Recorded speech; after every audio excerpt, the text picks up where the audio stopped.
Num texto de 1912 chamado A Dinâmica da Transferência, o Freud compara aquilo que se apresenta no fenômeno transferencial a um clichê. Mas ao contrário do que muita gente pensa, o pai da psicanálise não estava se referindo a clichê no sentido figurado, ou seja, a uma expressão muito repetida. Freud estava falando do clichê em seu sentido original, que é proveniente do campo das artes gráficas. Originalmente, o termo clichê designava uma placa de metal que servia de modelo para a impressão de textos e imagens.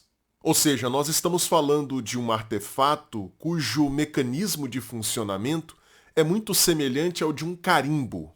Ora, um processo análogo de reprodução de um modelo acontece na transferência. É por isso que Freud faz essa comparação.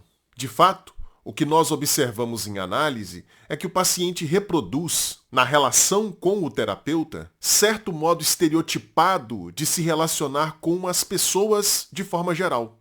Um paciente, por exemplo, que costuma ser submisso nas suas relações interpessoais, tenderá a também ser submisso na sua relação com o analista. Esse padrão relacional básico se constitui na infância e o sujeito o repete compulsivamente, como exatamente um clichê, sendo impresso em páginas e mais páginas.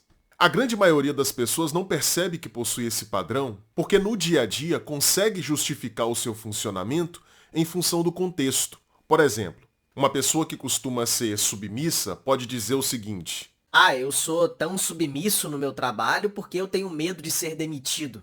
o que esse sujeito não sabe é que ele continuaria agindo de forma submissa mesmo se estivesse num cargo público, com pouquíssimas chances de ser demitido.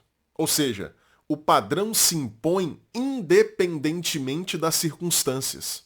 Assim como o clichê pode ser impresso em qualquer tipo de folha, mesmo as que não estão em branco. Ao fazer análise, a pessoa tem mais facilidade para identificar o padrão relacional porque o analista se apresenta de forma mais ou menos neutra. Assim, o paciente não consegue encontrar muitas razões objetivas para explicar o seu modo de agir. Ele acaba sendo compelido a reconhecer que se encontra preso a um padrão que vem de si mesmo e que se reproduz continuamente à revelia da sua vontade.